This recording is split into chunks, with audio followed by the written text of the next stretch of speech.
हाँ, तो सबसे पहले मैं अपना थोड़ा परिचय दे देता हूँ। मेरा नाम ईश्वर लाल गुर्जर है। मैं राजस्थान के भीलवाड़ा जिले का रहने वाला हूँ। अब आप केवल नाम पे ही ताली बजाने लगेंगे तो फिर अपन बातें नहीं कर पाएंगे ना। तो अभी आधा घंटा जो अपने पास है, मैं ये बताऊंगा कि मैंने किन परिस्थितियों से शुरुआत की थी और मैं कैसे जो है ये छोटी सी सफलता प्राप्त कर पाया ना। तो आपको देखना यह है कि देखो, यूपीएससी में है ना, जितने तरह के बच्चे सिलेक्ट हुए ना, तो उतनी तरह की कहानियां हैं। हो सकता है मेरी कहानी आपसे मैच ना करे, मेरी परिस्थितियां आप जैसी ना हो सकता है मेरी परिस्थितियां आप जैसी हो, लेकिन आपको देखना यह है कि मैंने इस सफर के दौरान किन चीजों को लेकर मैं चला था और किन चीजों को मैंने अवॉइड किया था। ये दो चीजें आप जरूर नोट करना। तो सबसे पहले शुरुआत मेरे परिचय से करते हैं। मेरा नाम ईश्वर लाल गुर्जर है। मैं राजस्थान के भीलवाड़ा जिले में एक छोटा सा गांव है, ज्ञानगढ़ भामरों का बाड़िया, 10-15 घरों की ढाणी है, वहां से संबंध रखता हूं। मैंने अपनी सारी पढ़ाई अपने गांव में ही एक सरकारी विद्यालय है, राजकीय उच्च माध्यमिक विद्यालय ज्ञानगढ़, वहां से प्राप्त की। और मैं औसत दर्जे का विद्यार्थी रहा हूं, और औसत नहीं, बिलो एवरेज कह सकते हैं, क्योंकि मैं जो है कक्षा 10 में व्यक्तिगत कारणों की वजह से फेल हो चुका था। उसके बाद कक्षा 10 में फेल होने के बाद जो है मैंने अपने जीवन को जो है नई दिशा दी। वो फेल होना मेरे जीवन के लिए टर्निंग पॉइंट साबित हुआ। अब कक्षा 10 में फेल होना कोई इतनी बड़ी बात नहीं है कि मैं आपको बता रहा हूं कि चलो मैंने कोई बहुत महान काम कर लिया। मैं ये इसलिए बताना चाह रहा हूं कि आपके मन में कोई ऐसा व्यक्ति हो, कोई ऐसा अभ्यर्थी हो जो तैयारी कर रहा हो, उसे लगता हो कि उसकी हिंदी की राइटिंग बहुत खराब है, उसे अंग्रेजी नहीं आती, उसकी मैथ अच्छी नहीं है, उसे जीके याद नहीं रहता, या वो पढ़ने में उतना होशियार नहीं है, आसपास के विद्यार्थी बहुत कमजोर हैं। तो ये सारी चीजें जो है मैंने भी महसूस की है अपने शुरुआती दौर में। लेकिन कक्षा 10 में फेल होने के बाद जब मुझे फिर से पढ़ने का मौका मिला, तो मैंने एक चीज महसूस की कि पढ़ना जो है 20 से 25 साल की उम्र में जो पढ़ना है ना, वो सबसे आसान काम है। अगर आपको पढ़ने का मौका मिल रहा है और किसी संस्थान में, स्प्रिंग बोर्ड जैसे संस्थान में मौका मिल रहा है ना, तो उसका पूरा लाभ उठाओ, क्योंकि जीवन में सब कुछ वापस आ सकता है, ये समय वापस कभी नहीं आएगा। ये 20 से 25 की जो उम्र है ना, ये लौट के वापस कभी नहीं आएगी। मतलब आप किसी भी क्षेत्र में चले जाओगे, हो सकता है आपको सफलता मिले यहां रहते हुए, हो सकता है आपको सफलता नहीं मिले, वो एक अलग बात हो जाती है। सारे दौड़ते हैं रेस, तो कोई एक ही जीता है, लेकिन जरूरी यह है कि आप इस समय को जियो कि मैंने जो किया है। जैसे गांधी जी कहते हैं ना कि परिणाम महत्वहीन होते हैं, प्रयास महत्वपूर्ण होते हैं। कि आपके प्रयास जो है, आपने प्रयास अगर तहे दिल से किया है, अपना सब कुछ लगाया है और अपने आप को धोखा नहीं दिया है ना, फिर चाहे परिणाम कोई भी हो, आपको जो है उतना अस्थिर नहीं करेगा, क्योंकि आपके प्रयास दिल से होने चाहिए।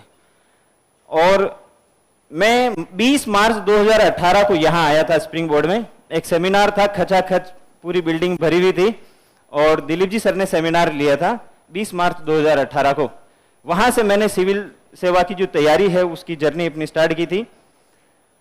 प्री का बैच आरएस के जो लगता है, अगस्त में आरएस का प्रीलिम्स होने वाला था, 3 महीने का प्री का बैच होता है, वो मैंने पढ़ा। तो जब मुझे स्प्रिंग बोर्ड में पढ़ने का मौका मिला, क्योंकि मैं पहले बहुत अच्छे विद्यालयों से या अच्छे कॉलेज से नहीं पढ़ा हुआ हूं, तो ऐसा नहीं कह सकता हूं कि वो अच्छे नहीं थे, लेकिन जो मैंने शिक्षा पाई थी उसका स्तर वैसा नहीं था कि मैं उसे बता पाऊं। तो यहाँ जब मुझे पढ़ने का मौका मिला था, पॉलिटी पढ़ रहे हैं, इकोनॉमी पढ़ रहे हैं, हिस्ट्री पढ़ रहे हैं, ज्योग्राफी पढ़ रहे हैं, तो मैंने उसको एक बर्डन की तरह नहीं लिया, मैंने उसको एंजॉय किया। जैसे नरेंद्र सर जो हिस्ट्री पढ़ाते थे, तो मैं ये कोशिश करता था कि वो कक्षा में जो बोल रहे हैं, जो कहानियां बता रहे हैं, जो परिवेश बता रहे हैं, वो उस तरह से है कि अगर मैं किसी को बताऊं, मैं किसी को समझूं, तो मैं कैसे समझाऊंगा कि यार ये चीज थी और ऐसे होता है। तो मैंने उसको ज्ञान, देखो जो जितना सिंप्लीफाई करके बता पा रहा है ना, उस व्यक्ति को उतना ही ज्यादा आता है। अगर आप समझा नहीं पा रहे हो किसी को, अपने छोटे भाई को, अपने रूममेट को समझा नहीं पा रहे हो, यानी या चाय की थड़ी पे आप ज्ञान बांट नहीं पा रहे हो, इसका मतलब यह है कि वो मजा नहीं आया, फिर डाइजेस्ट नहीं किया। तो क्लास में जो आप पढ़ो, कोशिश करो कि यार ये चीज मैं जाके किसी को बताऊं, तो मैं कैसे बताऊं और किस तरह से बताऊं, है ना।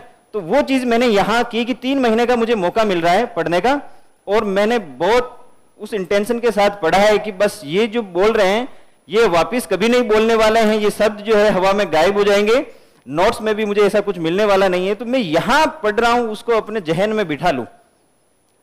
ये मैंने किया और 3 महीने की तैयारी के बाद 5 अगस्त 2018 को मैंने पहला अपना प्रीलिम्स लिखा था आरएस का, और मेरे जो पहले ही अटेम्प्ट में प्रीलिम्स क्लियर हुआ था। उस समय 103 नंबर थे, उस समय मेरे कट ऑफ 87 के आसपास गई थी।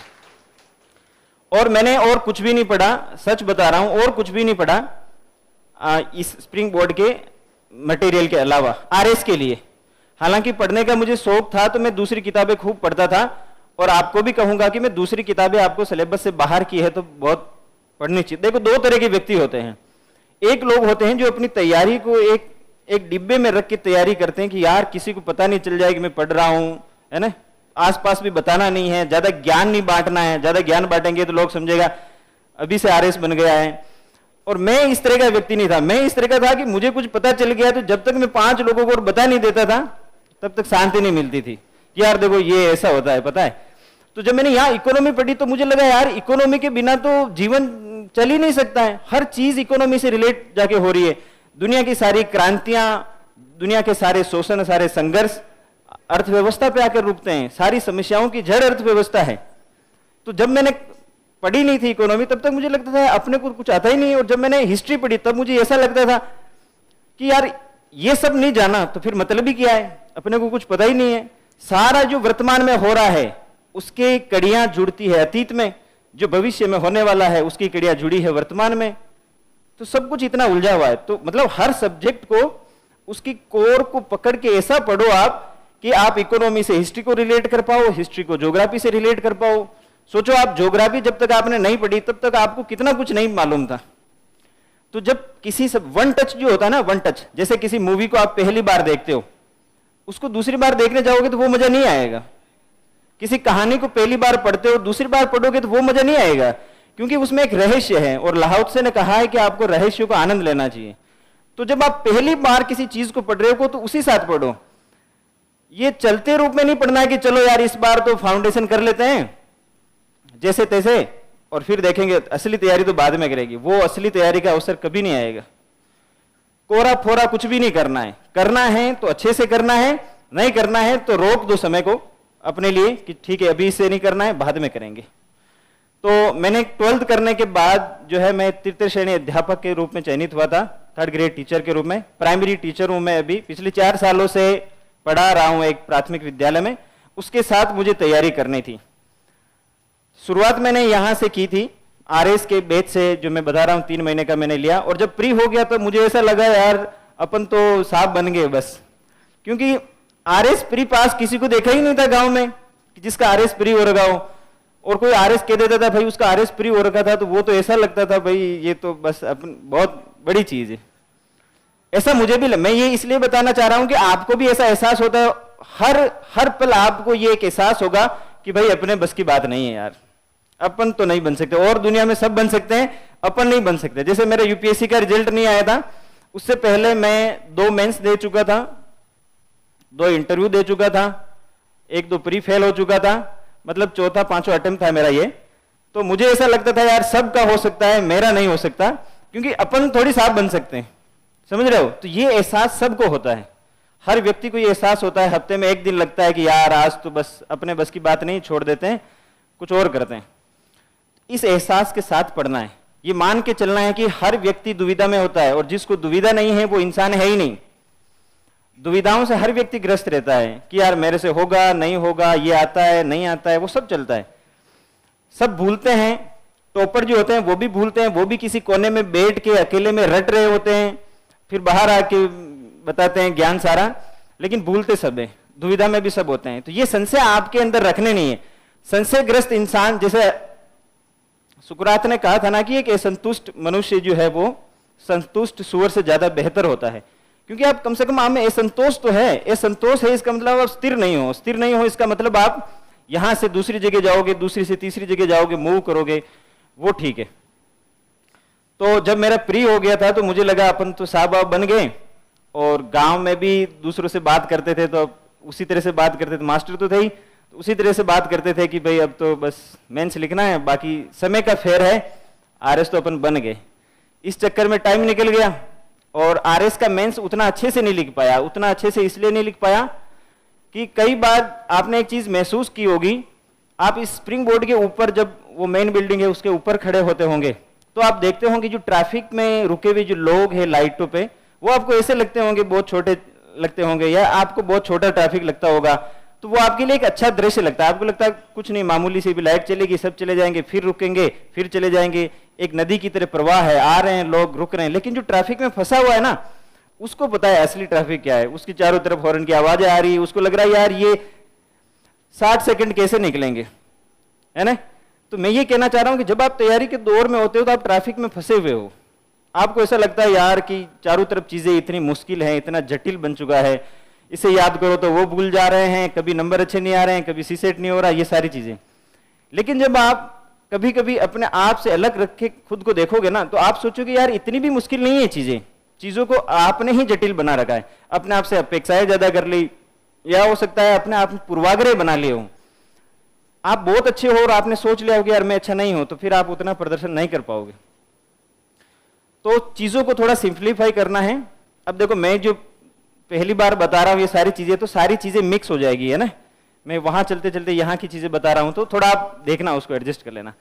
तो जब मेरा आरएस मेंस लिखने का फर्स्ट बार मुझे मौका मिला 2018 में, तो मैं उतना अच्छे से तैयार नहीं कर पाया। इसलिए नहीं कर पाया क्योंकि मैं उस ट्रैफिक में फंसा हुआ था। मुझे ऐसा लगता था यार हिस्ट्री ज्योग्राफी ही आएगा और कुछ आएगा ही नहीं, तो मैं हिस्ट्री ज्योग्राफी पॉलिटी ही पढ़ता रहता था, क्योंकि वही मुझे अच्छी लगती थी चीजें, और उन्हीं को मैं बार बार पढ़ता था। आपको ऐसा नहीं करना चाहिए था, जैसे मैंने अपने दूसरे प्रयास में नहीं किया। मैंने आरएस का इस बार दिया है और मेरा इंटरव्यू कॉल भी हुआ है, तो उसमें इंटरव्यू है आरएस का। तो जब मैंने दूसरा मेंस लिखा तो मैंने वो कुछ नहीं पढ़ा जो मुझे आता है। हिस्ट्री मुझे आती है, पॉलिटी आती है, ज्योग्राफी आती है, उसको मैं कितना पढ़ूंगा। फिर मैंने दूसरे नॉन कोर सब्जेक्ट पढ़े हैं, सोशियोलॉजी है, ऑडिटिंग, जो आते हैं मेंस में, वो चीजें पढ़ी है। फिर एक अलग तरीके से तैयारी की है। तो जब आप एक फर्स्ट बार आते हो ना, बिगनर होते हो, तो बहुत सारी गलतियां करते हो। तो उसका थोड़ा ध्यान रखना है आपको कि एक ही डिब्बे में बंद होके नहीं हो जाना है। आपने कुछ पढ़ा है तो वो ज्ञान आपके व्यक्तित्व में झलकना चाहिए। आपने कुछ सीखा है तो वो आपके व्यक्तित्व में बदलाव लाना चाहिए। जैसे आपने कोई किताब पढ़ी और आपका व्यक्तित्व बदला ही नहीं, कुछ चेंज ही नहीं आया जीवन में, तो फिर क्या पढ़ा, मतलब क्या, फिर कैसे सीखा उसको आपने? केवल पेज पलटे, केवल उसका कंटेंट लिया और उसको छोड़ दिया, ये कैसे हो सकता है? जब तक जैसे आपने पॉलिटी पढ़ी और आपकी बातों में वैसे एग्जाम्पल नहीं आ रहे हैं, बात दोस्तों से बात करते हुए, फिर क्या पढ़ा आपने कि आपकी बात चेंज नहीं हुई? ठीक है, मैं बाद में आपको बताऊंगा कि 4-5 ऐसी कौन सी चीजें हैं, जैसे किताबें हो गई, वो सारी चीजें हर टॉपर्स बताते हैं, और यूट्यूब पे तो अभी तो बाढ़ आ रखी है सब चीजों की, स्ट्रेटेजी वगैरह की, वो मैं नहीं बताऊंगा। मैं ये बताऊंगा कि एक औसत दर्जे का विद्यार्थी किन किन चीजों पे क्या क्या फील करता है। जब प्री नहीं निकलता है तब क्या फील करता है, इंटरव्यू देने के बाद जब प्री नहीं निकलता है तब क्या फील करता है, आपकी भाषा, वो सारी चीजें कैसे होनी चाहिए, उस पर बात करेंगे। तो मेरा आरएस का फर्स्ट अटेम्प्ट जो था वो मेंस पे आके खत्म हो गया। मैंने ये उम्मीदें लगा दी थी मेंस लिखते समय कि मेरी शायद 20वीं रैंक आएगी, या हो सकता है शायद 12वीं रैंक आए, ऐसी बातें सोचता था मैं। पढ़ता कम था, सोचता ज्यादा था। यूपीए हिमाचल के आईएएस है, हिमाचल काडर के महेंद्र पाल जी, तो उन्होंने मुझे कहा, जब मैं यूपीएससी मेंस लिखने जा रहा था तो मैं बहुत बातें करता था कि साहब ऐसा हो जाएगा, वैसा हो जाएगा, इस बार तो मीडिया को घर बुलाना पड़ेगा। तो साहब कहते थे कि यार आपको मैंने मैदान में क्रिकेट खेलने के लिए भेजा है, स्कोर बोर्ड पे लिखा हुआ है कि 100 रन चाहिए, 200 गेंदे हैं, बहुत इजी है, बना लोगे। आप वहां स्टंप के सामने खड़े होकर बोल रहे हो यार 2-3 छक्के लगा दूंगा, 4-5 चौके लगा दूंगा, बस हो जाएगा, 100 रन बन जाएंगे आसानी से। जबकि बॉलर क्या किए जा रहा है, बोले फेंक रहा है, और आप खड़े खड़े सोच रहे होगे, और तब तक पता चले कि मैच ही खत्म हो गया। तो ये सपने देखने की आदत मेरी बहुत रही है, हर किसी की होती है, लेकिन मन को थोड़ा कंट्रोल में रखना है। जब मैंने सेकंड मेंस लिखा आरएस का और ये वाला यूपीएससी जब अटेम्प्ट दिया, तब मैं निर्मोही की तरह होके दिए थे। मैंने अपने आप से कोई उम्मीदें नहीं रखी। मुझे ये लगा कि जैसे मैं वो गांधी जी की बात बोल रहा था कि मैंने अपने प्रयास पूरे किए। मैंने विजन की टेस्ट सीरीज पूरी लिखी, जो मुझे और दृष्टि की टेस्ट सीरीज लिखनी थी वो मैंने पूरी लिखी जीएस के लिए। ऑप्शनल मैंने अपना अच्छे से तैयार कर लिया, फिर मैं छोड़ दिया। मैंने एक दिन भी किसी दोस्त से ये डिस्कस नहीं किया कि इस बार यूपीएससी मेंस का रिजल्ट क्या रहने वाला है, आएगा कि नहीं आएगा, तेरा पेपर कैसे हुआ, मेरा कैसे हुआ। ऑप्शनल में मेरे 30 नंबर के सवाल छूट चुके थे, फिर भी मैंने किसी से चर्चा नहीं की। क्योंकि मैं जो कर चुका था वो मैंने कर लिए थे। क्योंकि एक वक्त के बाद में तो आप में मैच्योरिटी आती है ना, फिर आप केवल खेलते हो धोनी की तरह, फिर आप बातें नहीं करते हो, सेल्फी नहीं लेते हो, ऐसे करके वो नहीं करते हो, खेलते हो, केवल खेल ही जीवन है, उसी में डूब जाते हो। तो वो वाली स्थिति आ गई थी बहुत बार फेल होने के बाद। तो आरएस का मेंस लिखा मैंने 2018 में। अच्छा, आप बोर तो नहीं हो रहे हो ना?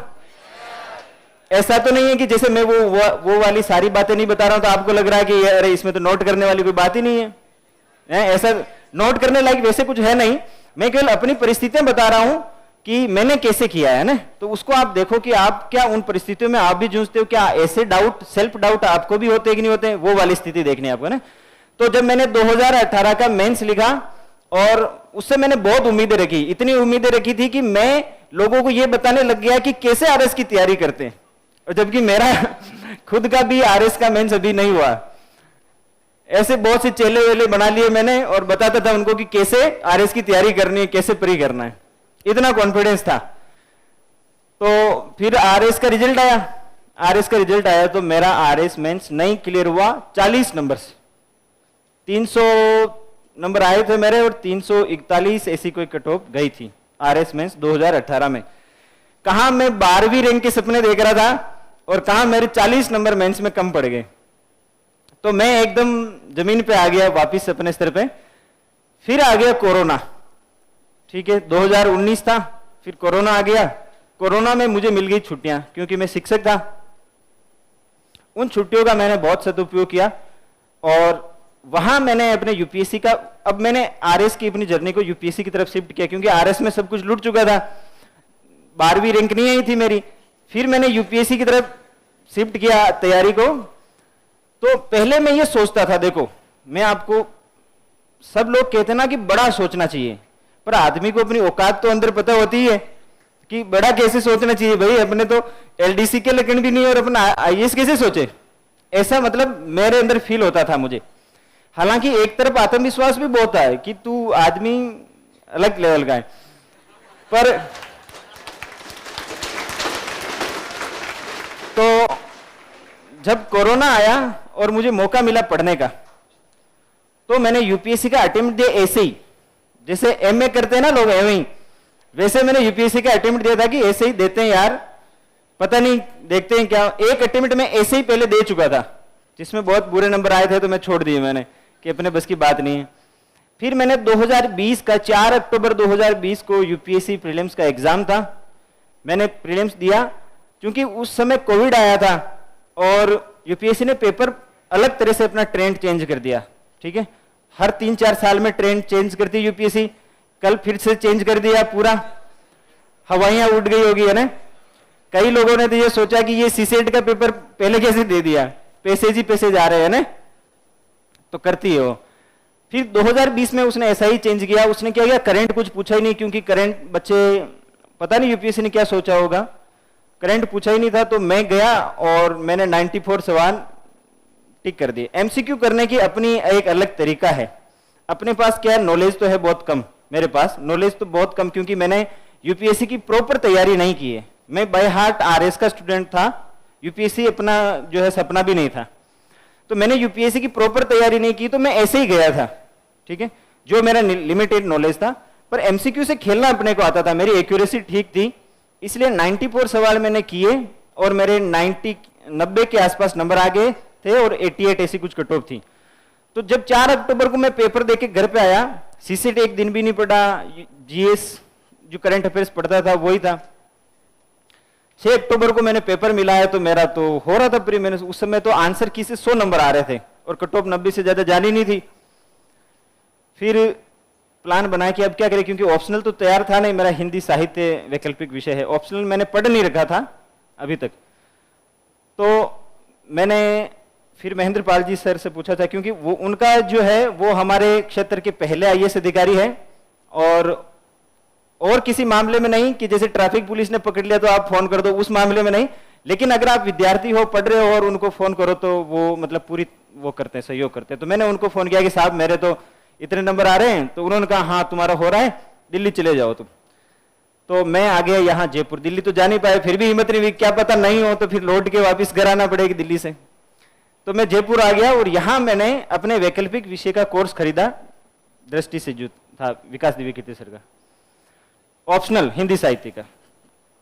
मेरे पास वो कोर्स आया 11 अक्टूबर को और मैंने 2.5 महीने में हिंदी साहित्य को पूरा पढ़ लिया था। उस साल 2020 के अटेम्प्ट में मेरे जो नंबर थे ऑप्शनल में वो 251 थे, जो बहुत अच्छे नंबर थे। और मतलब उस साल के हिसाब से वैकल्पिक विषयों के हिसाब से बहुत अच्छे नंबर थे। हालांकि उतने अच्छे भी नहीं थे कि मैं जो है फाइनली सिलेक्ट हो ही जाता, पर मैं अपने आप से संतुष्ट था कि अपने 2.5 महीने में हिंदी साहित्य पढ़ के उतने नंबर ला सकते हैं तो अपन कर सकते हैं। तो मैंने 2.5 महीने केवल हिंदी साहित्य ही पढ़ा। जनवरी 2021 में यूपीएससी मेंस का मेरा पहला अटेम्प्ट था। जनवरी 2021 में मैंने 2.5 महीने में हिंदी साहित्य कवर किया। जितना हो सकता था उतना मैंने जीएस इधर उधर से करने की कोशिश की, पर जीएस ज्यादा बैठा नहीं। और निबंध में मुझे ऐसे भरोसा था कि अपन निबंध में कर लेंगे, क्योंकि मैं क्या पहले से ही लिखने विखने का शौकीन रहा हूं, तो कविताएं लिखता था और ऐसे कुछ न कुछ लिखता रहता था, डायरी वगैरह। तो मुझे था कि मैं अच्छा लिखता हूं, कर लूंगा। इस कॉन्फिडेंस, अब मैं ये कह रहा हूं, देखो इससे केवल आपको एक ही चीज सीखनी है यूपीएससी वाले अटेम्प्ट में, केवल एक ही चीज।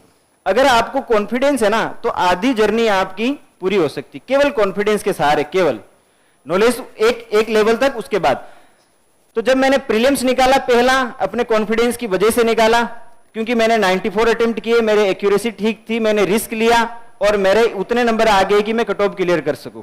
ठीक है, सी सेट में मैं डरा नहीं। अगर उस समय मुझे पता होता कि मैं यूपीएससी का स्टूडेंट हूं, मुझे यूपीएससी क्लियर करना है, तो हो सकता है मेरा सी सेट ना निकलता। लेकिन कॉन्फिडेंस की वजह से मेरा पेपर निकल गया प्रीलिम्स निकलने की वजह से ये मेरा मिथ टूट गया कि अपन यूपीएससी नहीं कर सकते। मुझे लगा यार इतना भी मुश्किल नहीं है, अपन जब इतनी सी तैयारी में प्री पास कर सकते हैं तो अपन यूपीएससी कर सकते हैं। फिर मैंने मेंस लिखने गया तो मेरी बहुत लिमिटेड तैयारी थी। ऑप्शनल लगभग तैयार था, बाकी कुछ भी तैयार नहीं था। मैंने 2021 में जनवरी में मेंस लिखा था यूपीएससी का, और उसमें एक ही चीज पता थी मुझे कि कोई भी प्रश्न छोड़ना नहीं है, बस बाकी अपना जो आ रहा है वो लिखना है, पर छोड़ना कुछ भी नहीं है। तो मैंने सारे प्रश्न अटेम्प्ट किए, 1750 जीएस में और उसमें ऑप्शनल में सब। उससे मेरा मेंस भी निकल गया। तो मुझे लगा कि ये तो आईएएस भी एवं ही बन जाते हैं। तो मैं फिर वापस उस मोड में आ गया।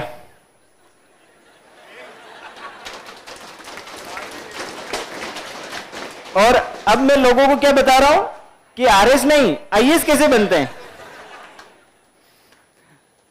और अब देखो इतना सब होने के बाद, क्योंकि अपन छोटे गांव से, छोटे शहरों से आते हैं, तो अपने को सफलताएं ज्यादा उतनी जल्दी डाइजेस्ट नहीं होती है ना। छोटी छोटी चीजों की अपन खुशी मनाना चाहते हैं, हर चीज की अपन खुशी मनाना चाहते हैं। तो अपना यूपीएससी मेंस हो गया, अपन ने कभी सपने में सोचा ही नहीं था। तो मुझे ये लगा कि हो सकता है अपना आगे कुछ भी ना हो, लेकिन कम से कम यूपीएससी मेंस क्लियर हो गया। आईएएस का इंटरव्यू देने तो जा रहे हैं, तो अपन भी बाद में कभी बताएंगे कि आईएएस का इंटरव्यू मैंने भी दिया है। यही था अपना टारगेट। पर मुझे ये लगा यार यूपीएससी मेंस हो गया, इसका मतलब विधाता ने कुछ न कुछ तो सोच रखा है, क्योंकि भगवान किस्मत इतना साथ नहीं देती है कि आपका सी सेट में भी साथ देते हैं, प्रीलिम्स भी हो जाए, फिर आपका मेंस भी हो जाए। और मेंस में भी एक दिक्कत ये थी कि जो लैंग्वेज के पेपर होते हैं, हिंदी और अंग्रेजी का होता है, उनको क्वालिफाई करना होता है आपको। तो उनको क्वालिफाई करना होता है, तो अंग्रेजी अपनी ऐसी थी कि अपन 10th क्लास में वो पैसेज जो आते हैं ना, उनके सारे पास होते थे कि इस बिंदी से लेके उस बिंदी के बीच में जहां, तो अगर कोई अक्षर मिल गया इसका मतलब वही आंसर है। ऐसी वाली अंग्रेजी थी। तो अपने सोचा यार कि जीएस को तो मारो एक तरफ, पहले अगर ये अंग्रेजी ही क्लियर नहीं होगी तो बाकी की कॉपियां चेक नहीं होती है। अगर आपके लैंग्वेज के दोनों पेपर क्लियर नहीं होते तो आपकी कोई सी भी मेंस की कॉपी चेक नहीं होती है। तो मैं रोजाना 2 घंटे अंग्रेजी पढ़ता था यूपीएससी मेंस के समय, और 9-10 घंटे मैं ऑप्शनल पढ़ता था। 11-12 घंटे ये पढ़ता था। लास्ट के 2 घंटे जो है वो मैं जीएस को पढ़ता था। हाँ, उस समय मैंने तैयारी की। इतनी पढ़ाई मैंने अपने जीवन में कभी नहीं की। जो वो कहते हैं ना मस्तिष्क की सीमाओं का उल्लंघन, वो सब हो चुका था। मतलब उस समय मुझे ये लग गया था कि ऐसा अवसर जीवन में कभी नहीं आने वाला है कि तू वापस प्री पास कर दे और मेंस लिख दे। तो मैंने बहुत मेहनत की 2021 वाले अटेम्प्ट में, जनवरी में जो मेंस लिखा था। मैंने पेपर खत्म कर दिए और पेपर मतलब ऐसा वो कहता है ना, कुछ लोग पढ़ते हैं, कुछ लोग योद्धा की तरह पढ़ते हैं, है ना। तो उस तरह से पढ़ाई की थी 2-3 महीने। फिर जब मैंने मेंस लिख दिया, आ गया वापिस और मेरा हो गया मेंस, तो मुझे लगा कि जब प्री हो रहा है, मेंस भी हो रहा है, इसका मतलब कायनात जो है अपने कुछ अच्छा सोच के बैठी है।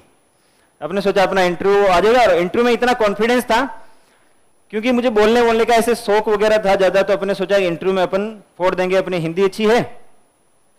इस कॉन्फिडेंस के साथ मैं गया दिल्ली, और जो कोचिंग मिली सब में मैंने क्या दिए, मॉक इंटरव्यू दिए, क्योंकि पता नहीं ये अवसर वापस भगवान दोबारा दिखाए या ना दिखाए। मैंने खूब मॉक इंटरव्यू दिए। फिर मेरा अगस्त 2021 में मेरा यूपीएससी का इंटरव्यू होता है पहला। तुम सोच रहे हो मैं कहां से सोच के आया था और कहां मैं इंटरव्यू देने पहुंच गया था, तो वो मेरे मन को कैसे मैं स्थिर रख पा रहा हूं, वो मेरा जीव ही जानता है कि मैंने कैसे मेंटेन किया अपने आप को कि रुको भाई, अभी थोड़े दिन रुक जाओ, सेलेक्ट हो जाएंगे फिर देखेंगे बाद में। तो मैंने इंटरव्यू दिया और बहुत कॉन्फिडेंट था मैं अपने आप में, पर मुझे क्या उतना अच्छा इंटरव्यू मेरा नहीं गया, केवल 16 या 17 मिनट ही बातचीत हुई। इस वजह से नहीं कि शायद मैं बहुत अच्छे आंसर नहीं दे रहा था, पर हो सकता है बोर्ड का कुछ और नजरिया रहा हो। 16-17 मिनट इंटरव्यू चला, फिर भी मेरे एवरेज मार्क्स थे 168, 168 नंबर थे, जो इस बार जब मैं सिलेक्ट हुआ उससे भी 8 नंबर ज्यादा थे, इस बार 160 ही थे, जबकि इस बार मैं कुछ ज्यादा ही उम्मीद कर रहा था कि हो जाएगा। और रिजल्ट आता है इसका 2021 वाले का, ठीक है, और उसके 15 दिन बाद है प्रीलिम्स। लेकिन अपन प्रीलिम्स की पढ़ाई नहीं कर रहे हैं, अपन तो फिर वापस वही सपने देख रहे हैं कि इस बार तो हो जाएगा बस।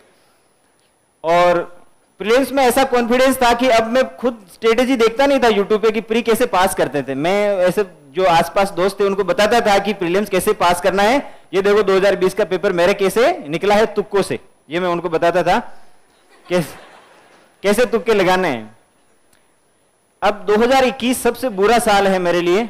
देखो, बुरा जीवन में कुछ नहीं होता है, जो कुछ भी है ना, मैं जो अभी तक समझ पाया हूं, जो कुछ भी है ना, ये मान के चलना बहुत जरूरी है आपके लिए, खास तौर से यूपीएससी और आरएस जैसे एग्जाम में जहां नॉलेज से ज्यादा आपका पेशेंस देखा जाता है कि आदमी में धैर्य कितना है, कितना स्ट्रेस वो झेल सकता है। ऐसे एग्जाम में एक चीज आपको मान के चलनी चाहिए कि भगवान ने इससे भी कुछ अच्छा सोच रखा है, और भगवान जो करता है वो सब अच्छे के लिए ही करता है। तो हुआ क्या, 2021 में रिजल्ट आता है फाइनल, मेरा उसमें जो है रोल नंबर नहीं था, और उसके 10 दिन बाद प्रीलिम्स था, और मैं उतना अच्छे से प्रीलिम्स भी नहीं पढ़ पाया, तो मैं वापस प्री फेल हो गया। 2021 का यूपीएससी वाला प्री में फेल हो गया। अब ऐसी स्थिति थी कि कहां तो मैं उसके इंटरव्यू दे के आया था, सपने देख रहा था, नहीं मेरे पास में आरएस है, और वापिस में मतलब ये ऐसा सर्किल है कि इस जर्नी में आपको उसके अंदर बने रहना बहुत जरूरी है। अगर आप, चलो ठीक है फाइनल सिलेक्शन नहीं हुआ, पर प्री होना चाहिए, मेंस होना चाहिए, मेंस नहीं हुआ कोई दिक्कत नहीं, पर प्री तो होना ही चाहिए, क्योंकि आप तब तक सर्किल में बने रहते हो।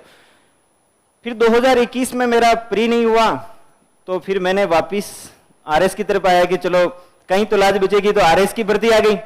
आरएस में इस समय तक आते आते मुझे ये जो है समझ में आ चुका था कि भाई ऐसे हवाई बातों से सिलेक्शन नहीं होता है, अच्छे से पढ़ना पड़ेगा। मैंने फिर इस बार वाला जो आरएस का अटेम्प्ट है वो बहुत अच्छे से तैयार करके दिया था। प्रीलिम्स मेरा हो गया था, मेंस की मैंने बहुत अच्छी तैयारी की, स्प्रिंग बोर्ड के सारे टेस्ट मैंने लिखे, उन टेस्टों के सारे आंसर मैंने पढ़े, कोई जी चोरी नहीं की। मैंने अंग्रेजी में मेरे कम नंबर आते थे, अंग्रेजी की मैंने अलग से टेस्ट सीरीज लगाई और उसको भी सुधारा काफी, मतलब खूब टेस्ट लिखे थे मैंने, और उसका फायदा ये हुआ कि मेरे जो है आरएस मेंस बहुत अच्छा हुआ था।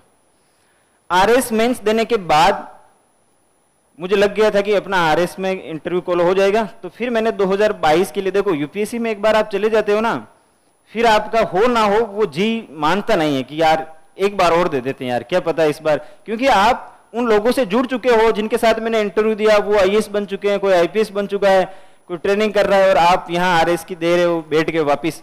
तो वो मन करता है कि यार उनकी देख देख के आपका भी मन करता है कि नहीं रहा नहीं जाएगा। तो फिर मैंने 2022 में फिर से यूपीएससी का अटेम्प्ट देने की सोची। 2-3 महीने मैंने जम के तैयारी की, प्रीलिम्स हो गया, और 2022 का मेंस भी अच्छा हो गया क्योंकि मैंने खूब टेस्ट लिखे थे, जबकि पहले वाले अटेम्प्ट में मैंने टेस्ट नहीं लिखे थे। और इस बार की यूपीएससी एग्जाम में जो है मेरी ऑल इंडिया रैंक 644 है।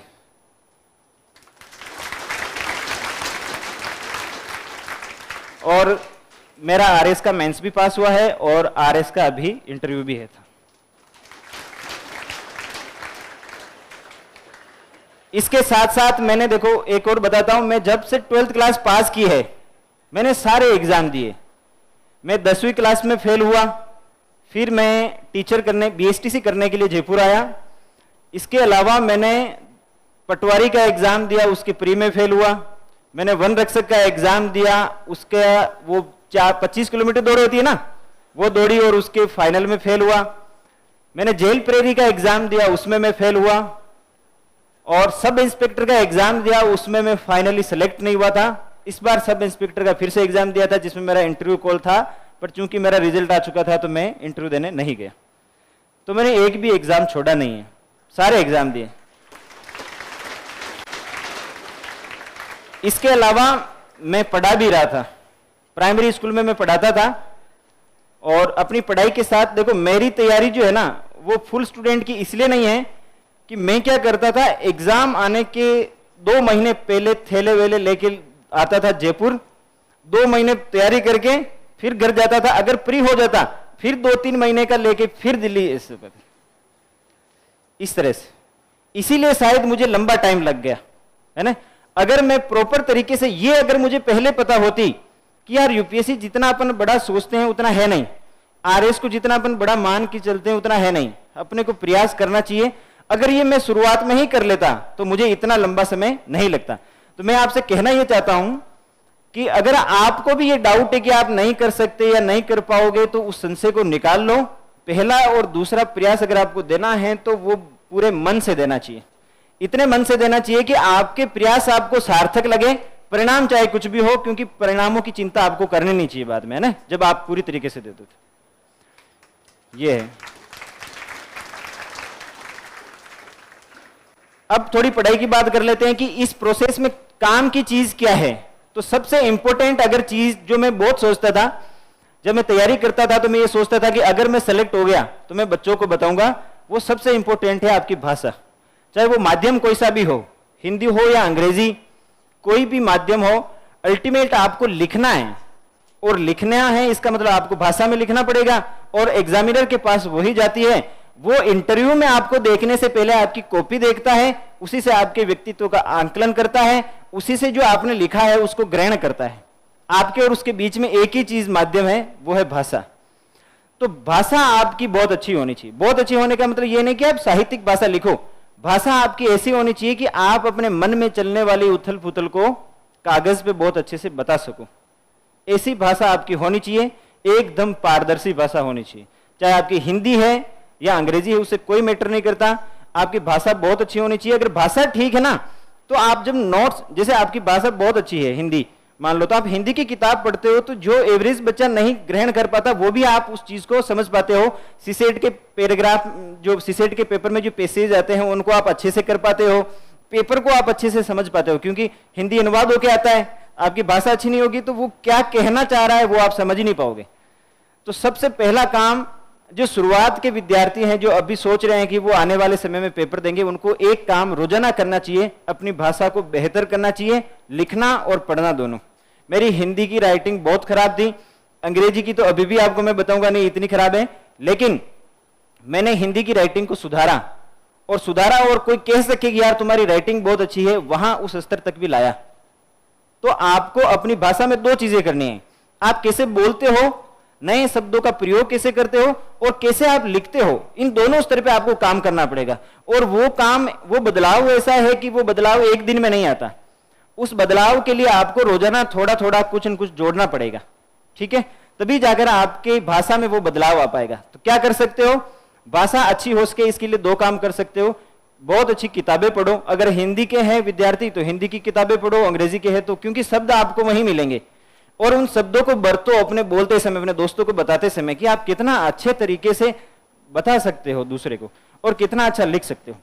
किताबें खूब पढ़ो और YouTube पे कुछ अच्छे लोग हैं जिनको सुनो, जिससे आपकी भाषा अच्छी हो सकती है। ये काम आपको जरूर करना चाहिए। दूसरा काम आपको करना चाहिए कि लिखने की आदत डालनी चाहिए। जब तक लिखना आपका वो नहीं बन जाएगा ना कि आप किसी भी चीज पे कुछ भी लिख सकते हो। यूपीएससी में तो ऐसा मामला है कि आप निबंध आजकल कैसे आते हैं आपको पता, देखा होगा, जैसे आगे पत्थर, अब इस पत्थर के ऊपर आपको 1500 शब्द लिखना आना चाहिए, बातें बनाना आना चाहिए बस। अब पत्थर पे क्या लिखोगे, उसके राजनीतिक, सामाजिक, आर्थिक, मनोवैज्ञानिक, नैतिक पहलुओं पे लिखो कुछ भी, कि अगर पत्थर नहीं होता तो हो सकता है हम आज कलम नहीं पकड़ पाते हैं, क्योंकि पत्थर से ही तो हड्डियों को तोड़ तोड़ के आदि मानव जो है अस्थि मज्जा खाता था। तो वो आपको सोच के लिखना पड़ेगा, कहीं पढ़ा हुआ होगा आपने तो। फिर पत्थर के आर्थिक लाभ लिखो, राजनीतिक लिखो, है ना। तो मैं ये कहना चाह रहा हूं कि आपको बातें बनाना आनी चाहिए। क्या हुआ, क्या हुआ, बांटो, हाँ। तो दोस्तों मैं ये कहना चाह रहा हूं कि आपको बातें बनाना आनी चाहिए अच्छी भाषा में, है ना। अरे बातें बनाना है मतलब बहाने बनाना नहीं, बातें बनाना का मतलब कि आप बोल रहे हो और आगे वाला सुन रहा है और उसको लग रहा है यार कोई सार्थक बात बोल रहा है ये, और जबकि आपको पता है कि आप कुछ भी बोल रहे हो, है ना। तो ऐसे आपको बातें बनाना, देखो लिखोगे, क्या लिखोगे, शब्द अच्छे होंगे तब आप उसको अच्छे से प्रेजेंट कर पाओगे निबंध में। एथिक्स में भी ऐसा ही है, आरएस में, और हिंदी में पेपर 4 तो आता ही है पूरा का पूरा, है ना। तो अपन ज्यादा बातें आरएस की करते हैं, आरएस का बेचे ना, ये ज्यादा बातें आरएस की करते हैं। देखो आरएस के अंदर तो भाषा का सीधा महत्व है पेपर 4 में, है ना। तो आपको सबसे ज्यादा जोर अगर किसी पे देना है तो भाषा पे देना है। रोजाना कोई समय निकालो, जब आप कोई अच्छी किताब, अखबार पढ़ो, कुछ लिखो, अपनी डायरी लिखो, किसी को आपने देखा उसके बारे में लिखो, कुछ भी लिखो, पर लिखना की आदत डालो। किसी को देखा मतलब रोड पे चलते समय कुछ भी मान लो कोई दिख जाए तो, और क्या करना है, और क्या करना, देखो लिखने का ऐसा है कि आपको, है ना, जैसे अपने आप को एक बुद्धिजीवी मानना है, आपकी अपनी राय होनी चाहिए। ये मैं देखो ये मैं इसलिए बता रहा हूं कि जब आप 2 या 3 अटेम्प्ट दे चुके होंगे ना, तब आपको पता चलेगा कि यार ये चीज तो सबसे बेसिक थी, ये तो होना ही चाहिए था। आपके पास फैक्ट है, आप परी हर बार निकाल रहे हो, आप मेंस भी निकाल लोगे जैसे तैसे रट के, पर फिर इंटरव्यू में जाओगे तो फिर बहुत वही वाली स्थिति आके फंस जाएगी। तो पहला काम, भाषा से अपने व्यक्तित्व को संवारो, अपने व्यक्तित्व को ऐसा बनाओ कि आपकी भाषा का लोग एग्जाम्पल दे। अगर नहीं दे तो भी कोई बात नहीं, आपकी भाषा ऐसी होनी चाहिए कि आपके उथल पुथल मन में जो चलने वाली चीज है ना, उसे आप व्यक्त कर पाओ, पहला काम। दूसरा क्या करना है आपको, दूसरा यह है कि कहानियां बनाओ। कहानियां कैसे, आपने पॉलिटी पढ़ी, तो पॉलिटी में जो भी चीजें है ना, उसको आपका दिमाग केवल उसी चीज को याद रख सकता है जिसकी उसके दिमाग में छवि बनी हुई है। बिना तस्वीर के दिमाग कुछ भी याद नहीं रखता। अगर मैं कुछ भी बोल के जाऊंगा, आपके दिमाग में उसका पिक्चर नहीं बनेगा तो दिमाग उसे याद नहीं रख पाएगा। तो याद करने का अच्छा तरीका है कि इतिहास में और राजनीतिक विज्ञान में, इकोनॉमी में कहानियां बनाओ। जैसे आपने अर्थव्यवस्था में एक पढ़ा होगा, मौद्रिक नीति पढ़ी होगी, है ना, राजकोषीय नीति पढ़ी होगी। तो आप ये बताओ, जैसे जो क्लासिकल इकोनॉमी थी एडम स्मिथ की, वेल्थ ऑफ नेशन, उसमें एडम स्मिथ ने ये बताया था, क्या बताया था कि मार्केट क्या होना चाहिए, फ्री होना चाहिए, स्टेट का क्या नहीं होना चाहिए, इंटरफेयर नहीं होना चाहिए, बाजार एकदम स्वतंत्र होना चाहिए, डिमांड एंड सप्लाई जो है वो वैल्यू डिसाइड कर देगी जो भी होगा, स्टेट को केवल एक काम करना चाहिए, लॉ एंड ऑर्डर। ये ध्यान रखो कि कोई चोरी चकारी नहीं करें और कोई कानून का उल्लंघन नहीं करें। बाकी हमें ये मत बताओ कि सोने को इस दाम पे बेचो या सेब को इस दाम पे बेचो, ये चीज हमें मत बताओ। ये तो मार्केट की अदृश्य ताकतें जो होती है, डिमांड एंड सप्लाई, वो डिसाइड कर लेगी। ये आपने पढ़ा। एडम स्मिथ ने कहा कि इससे क्या हो जाएगा, बाजार मुक्त होंगे तो सबको फायदा ही फायदा मिलेगा।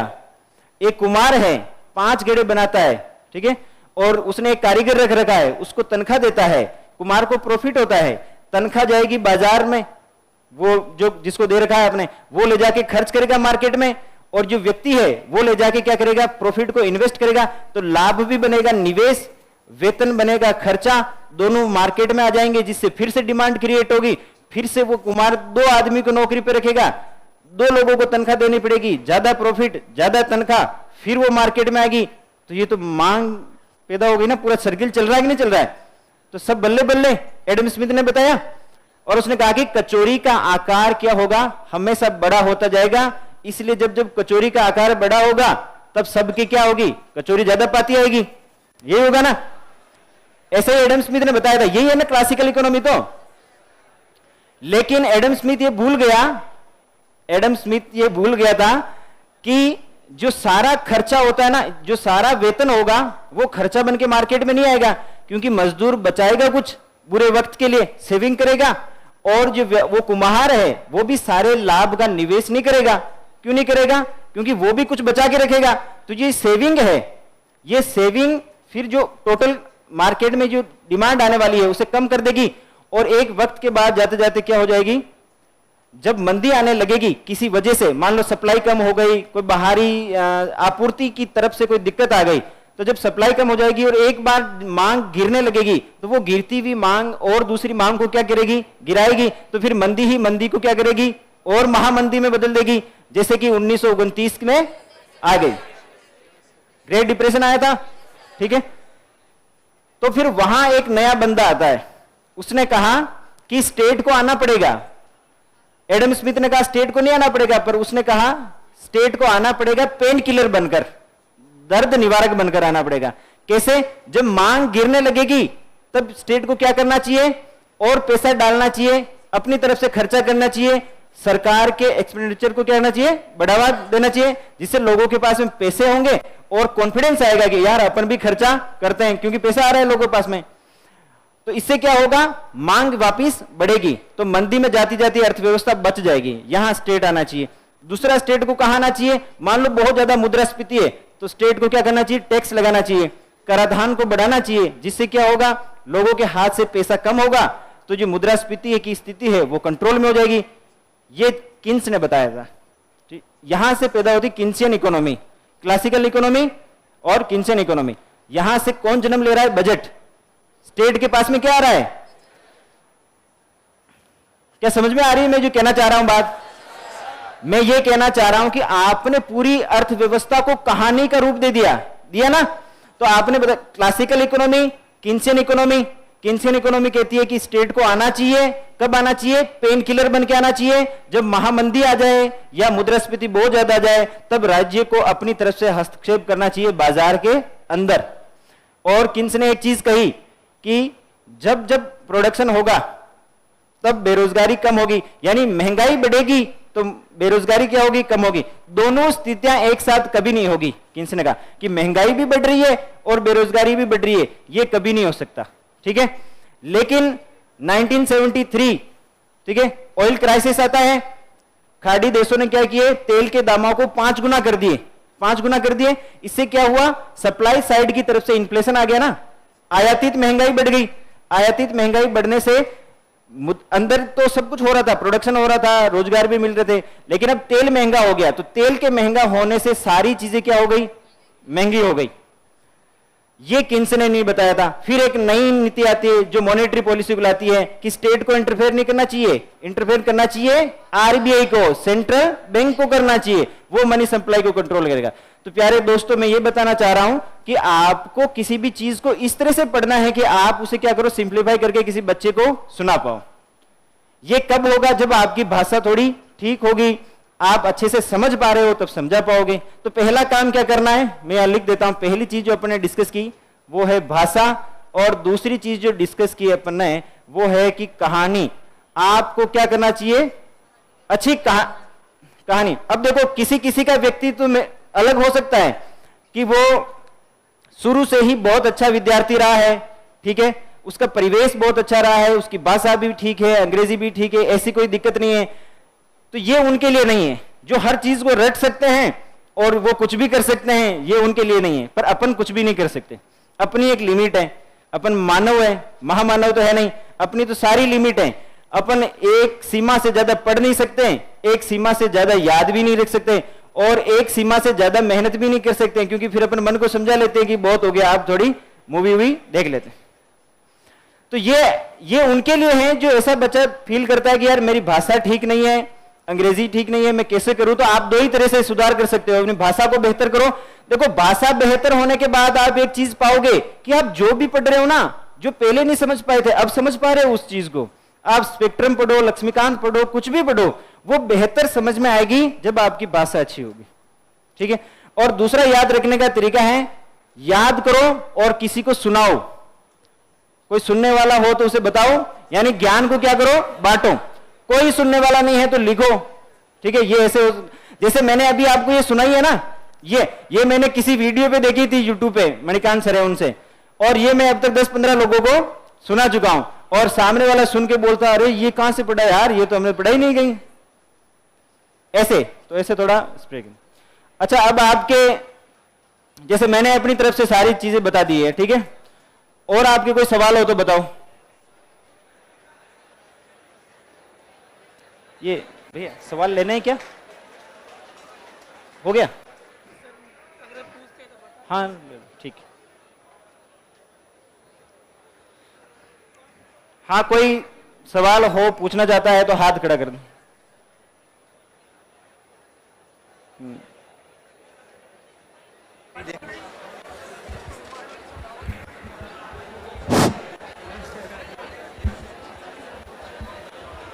सर, हिंदी की राइटिंग को कैसे सुधारें? किसको?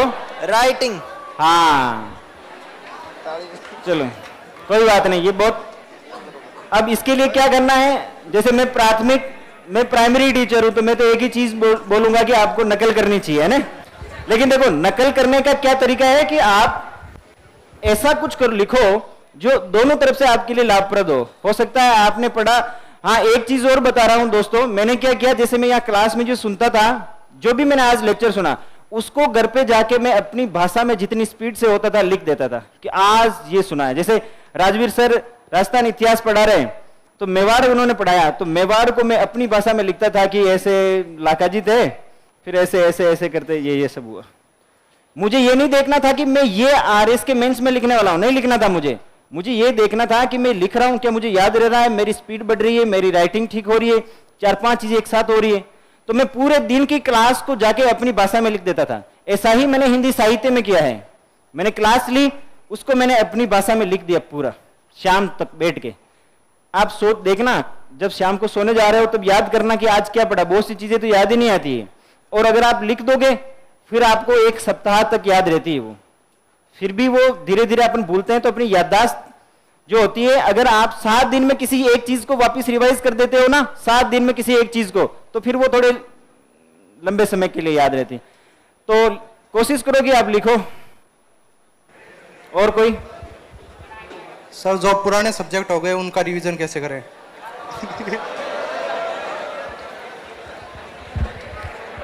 देखो, जब प्रीलिम्स पास में आएगा ना, अभी आरएस की वैकेंसी आने वाली है बहुत जल्दी, तो अभी आपके पास केवल एक ही विकल्प है कि आप जी जान से आरएस प्री पे लग जाओ।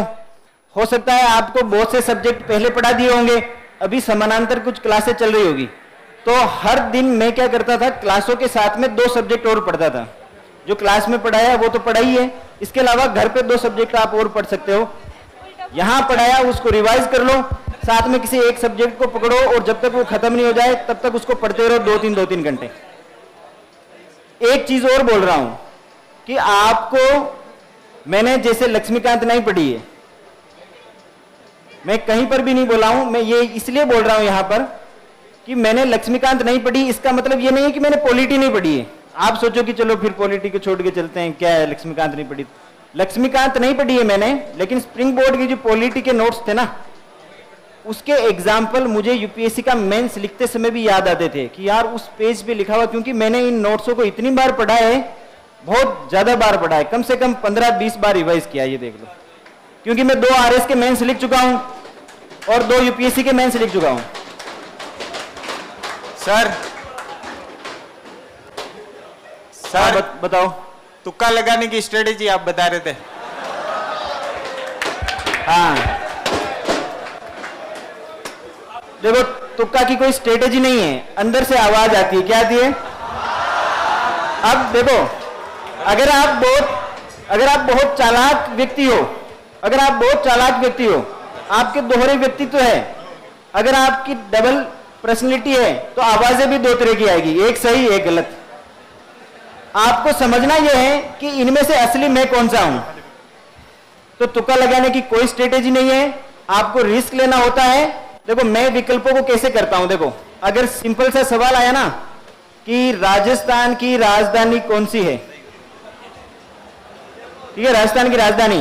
पहला विकल्प आया अजमेर, दूसरा विकल्प आया बीकानेर, तीसरा विकल्प आया साउथ जयपुर और नॉर्थ जयपुर, तीसरा विकल्प आया जयपुर। तो मैं क्या करता हूं, मैं ये एग्जाम्पल के लिए बता रहा हूं, इतने सरल एग्जाम नहीं आते हैं ना। मैं क्या करता हूं, अच्छा जयपुर है तो जयपुर को टिक नहीं करता हूं मैंने, अजमेर तो हो नहीं सकता, बीकानेर नहीं हो सकता, बच क्या गया जयपुर। जब आप इस तरह से करते हो ना तो आप 4 में से 2 विकल्पों को काट देते हो, केवल 2 विकल्प आपके पास बचते हैं। अब आप इसमें से एक भी चूज करोगे तो आप उसे तुक्का नहीं कह सकते, क्योंकि आपने अपने ज्ञान का प्रयोग करके 2 को हटा दिया, 2 बच गए हैं, 2 में से 1 आंसर है। आप ऐसे 4 सवाल करोगे, 4 में से 2 तो सही होने ही होने। ये तो प्रायिकता का नियम भी कहता है, 50-50% का मामला है ना। तो तुक्का की कोई स्ट्रेटेजी नहीं है, आपको अपने पूर्व ज्ञान के आधार पर करना होता है। हेलो सर, मेरा ये सवाल है कि बैच स्टार्ट हुए 9 महीने हो गए तो मोटिवेशन नहीं बना रहता, मतलब 2-3 दिन से ऐसा लगता है नहीं हो पाएगा। इसको ऐसे कैसे दूर करें सर? हाँ, ये सही लग रहा है, तो ये तो सबको लगता है। देखो, जब आप लंबी तैयारी करते हो ना, आप सुन रहे हो या मैं ही बोल रहा हूं? सुन रहे हो ना? तो सुनना, बस केवल 10 मिनट का है, फिर बस खत्म करते हैं इसको ना। तो जब आप लंबी तैयारी करते हो ना, तो उस लंबे समय में आपको कई बार सेल्फ डाउट होता है कि नहीं होगा, या कनेक्ट नहीं कर पा रहे हैं, या उतना नहीं पढ़ पा रहे हैं। तो उसका सबसे अच्छा तरीका यह है कि जब भी आपको लगे ना तो आप पढ़ो बस। जैसे यूरोप के एक दार्शनिक हुए हैं, उन्होंने कहा है कि तनाव दूर करने का सबसे अच्छा तरीका है कि मैं पढ़ने लग जाता हूं। ठीक है, एक दिन पढ़ के देख लो, आपको एक दिन पढ़ के देख लो, शाम तक आपको ऐसा लग जाएगा अरे मैं तो कर सकता हूं। और एक दिन आप ऐसे घूम के देख लो, अगर आप विचारशील प्राणी हो ना तो आपको लगेगा अपना नहीं होगा भाई, ऐसे घूम में जयपुर में तो फिर तो अपना नहीं होगा। तो वो चिंता खुद की आपको अपने स्तर पे करनी है ना। हेलो सर, आपने है ना आरएस का जो मेंस है और आईएएस का जो मेंस है, उन दोनों में वर्ड लिमिट में बहुत अंतर रहता है, वो कैसे एडजस्ट किया? हाँ, तो आरएस में क्या थोड़ा कम लिखना पड़ता है, पर जब मैंने पहली बार आरएस मेंस लिखा तो मुझे लगा कि बहुत ज्यादा लिखना पड़ता है। फिर मैं यूपीएससी देने गया तो मुझे लगा कि वहां से तो यार डबल लिखना पड़ता है। तो यूपीएससी में पेपर खत्म करना सबसे बड़ी बात है हिंदी माध्यम के लिए, इसलिए है क्योंकि आपको लाइनें खींचनी पड़ती है, मात्राएं लगानी पड़ती है, और आप देखोगे ना आपकी स्पीड इतनी खतरनाक होती है, जो न भूतों ने भविष्य वाली स्थिति होती है ना, अपनी रगों में दौड़ता हुआ खून भी आपको महसूस होता है, इतनी तेज स्पीड। अब इसका यह मतलब नहीं कि मैं आपको वो बताना चाह रहा हूं कि डराना, वो वाली बात नहीं, वो तो लिखते हैं, सारे बच्चे लिखते हैं। अगर मेहनत करने वाला बच्चा है वो ठान ले, दिनकर ने कहा है ना कि व्यक्ति के सामने कुछ भी असंभव नहीं है। जब मनुष्य ठान लेता है तो पर्वत के पांव उखड़ जाते हैं। तो वो वाली बात सही है कि व्यक्ति अगर ठान लेना कि मुझे इस पेपर को खत्म करना है तो वो खत्म उसे कर सकता है पूरा, पर अच्छी गुणवत्ता के साथ खत्म कर पाओ इसका एक ही तरीका है कि आपने इतने पेपर लिख रखे हो। जैसे मैंने एक दिन में 3 टेस्ट लिखे थे, यानी 9 घंटे लगातार मैंने लिखे थे केवल एक ही दिन के लिए। बाकी 2 पेपर तो मैं रोज लिखता था, टेस्ट सीरीज की कह रहा हूं, 2 पेपर रोज लिखता था। एक दिन मैंने 3 पेपर लिखे अपने आप को मजबूर करके, इसलिए कि बाद में मैं बता सकूं कि एक दिन में मैंने 3 पेपर लिखे थे। तो आपको मेहनत करनी पड़ेगी, अपनी स्पीड आपको बढ़ानी पड़ेगी। आपके 2-3 प्रश्न छूट रहे हैं, 18 सवाल आपने कर लिए, यूपीएससी में 2 छूट गए, तो ये मान के चलो कि आप वहां पूरे 20 के 20 कर लोगे, वहां स्पीड बढ़ जाएगी। आरएस में तो शब्द की जो सीमा है, अच्छा वो शब्द की सीमा के बारे में बोल लेते हैं ना। तो आरएस में क्या करना है, 2 नंबर 5 नंबर के सवाल आते हैं ना, उसमें आप कहानी नहीं बना सकते। उसमें आपको आता है, जैसे मैंने पहले आरएस के अटेम्प्ट में क्या किया, जो आता था वो लिख दिया, आगे वाले ने क्या पूछा है वो मैटर नहीं करता, मुझे क्या आता है वो मैंने लिख। जैसे कुंभा के बारे में आया, अब कुंभा के बारे में तो क्लास में इतना सुन रखा है, तो कुंभा के बारे में सारे फैक्ट लिख दिए, वो कुछ और चाह रहा था ना। तो ऐसा ये इस बार मैंने ऐसा नहीं किया। इस बार मैंने क्या किया, जैसे मान लो एक सवाल आया था ओटीटी, तो मैंने ओटीटी की फुल फॉर्म लिखी, ओटीटी के बारे में प्रयोग लिखे, और एग्जैक्ट जो चाहिए 2 नंबर में। देखो आपको समझ में आ जाना चाहिए कि यार मेरे पास इतना है, इसमें से मोती कौन से हैं जो मैं 2 नंबर के सवाल में लिख सकूं। फिर थोड़ी चीजें 5 नंबर के सवाल में, 10 वाले में भी आप मेन पॉइंट आरएस के मेंस का तो एक ही तरीका है, जो आपको फैक्ट एग्जैक्ट चीज आती है उसको सबसे ऊपर करके लिखो, क्योंकि एग्जामिनर क्या करता है, फैक्ट को ढूंढता है, उस पे नंबर देता है। पुरानी कॉपियां देखना, जो पूछा है उसको देके उस पे नंबर दे देता है।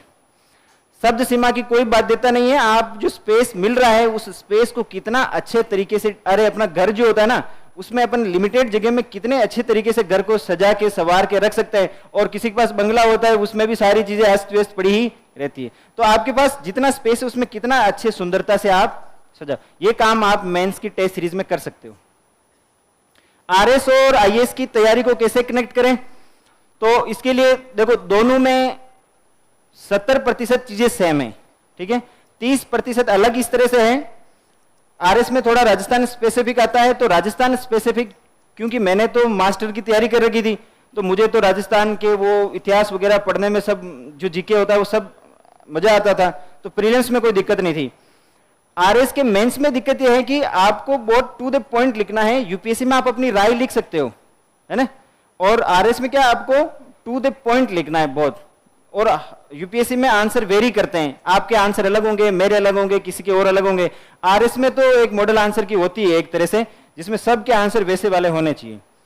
तो आरएस के मोड में जब जाओ, अभी तो आरएस पे फोकस करो, आरएस को लिखो, उसके बाद आपको लगे कि आप देखो दो तरह के व्यक्तित्व होते हैं, एक यूपीएससी के लिए बना होता है, एक आरएस के लिए बना होता है। जो आरएस और यूपीएससी को साध ले, इसका मतलब या तो वो बहुत ज्यादा मिक्स हो गया है कि मेरी तरह बहुत धक्के खा लिए, तो चलो 4-5 अटेम्प्ट वहां हो गए, 2-3 अटेम्प्ट यहाँ हो गए, तो अब तो होना ही है कैसे न कैसे। पर यूपीएससी में क्या होता है कि जिसकी लेखन क्षमता बहुत अच्छी है, जो पत्थर पे 1500 शब्द लिख सकता है, वो व्यक्ति यूपीएससी कर सकता है। लेकिन आरएस में क्या होता है, आप स्प्रिंग बोर्ड के नोट्स पढ़ के जाओ और छाप दो। मैं कह रहा हूं आरएस मेंस होने से आपको कोई रोक नहीं सकता।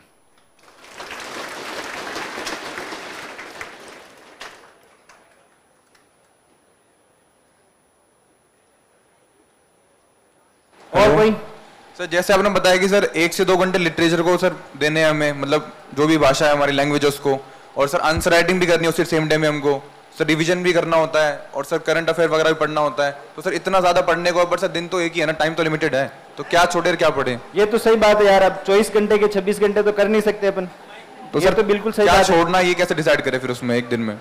उस एक दिन में अपन कभी कभी मूवी भी देख लेते हैं, उस एक दिन में कभी कभी गप्पे भी मार लेते हैं, वो सब हो जाता है। लेकिन मैं ये कह रहा हूं कि आपको दिनचर्या बनानी पड़ेगी, दिनचर्या को आपको फॉलो करना पड़ेगा। स्व अनुशासन सबसे बड़ी चीज है, सेल्फ डिसिप्लिन। किसी के लिए आप अफसर नहीं बन सकते, अफसर आप अपने लिए ही बन सकते हो। न पापा के लिए अफसर बन सकते हो, न मम्मी के लिए बन सकते हो, न किसी और के लिए आप बन सकते हो। आप किसी बन सकते हो तो अपने लिए बन सकते हो, और जब चीज अपने लिए कर रहे हो तो उसे पूरे मन से करो ना, है ना। तो आप समय को इस तरह से डिवाइड करो कि आप, जैसे मैं क्या करता था कि मैं टाइम टेबल बनाता था पर फॉलो पूरा नहीं कर पाता था, पर मैं ये मान के चलता था कि आज शाम तक मैं मॉडर्न हिस्ट्री खत्म कर दूंगा रिवाइज पूरी। जैसे मान लो प्री 3 दिन बाद है, तो मैं सोचता था आज पूरी प्री इसको पढ़ लूंगा। तो मैं जब पढ़ना स्टार्ट करता था तो उसका 50% पढ़ते पढ़ते मुझे कॉन्फिडेंस आ जाता था कि बस अब हो जाएगा, और शाम तक पता चले 60% ही पढ़ पाया, तो वो ठीक था, मैंने कर लिया इतना। लेकिन उसे लेकर पैनिक नहीं होना है कि अरे मेरा तो ये भी नहीं हुआ, वो भी नहीं हुआ, कुछ नहीं हुआ। कॉन्फिडेंस रखना है, आएंगे प्रश्न तो देखेंगे पेपर में कैसे आते हैं, बस। Thank you sir.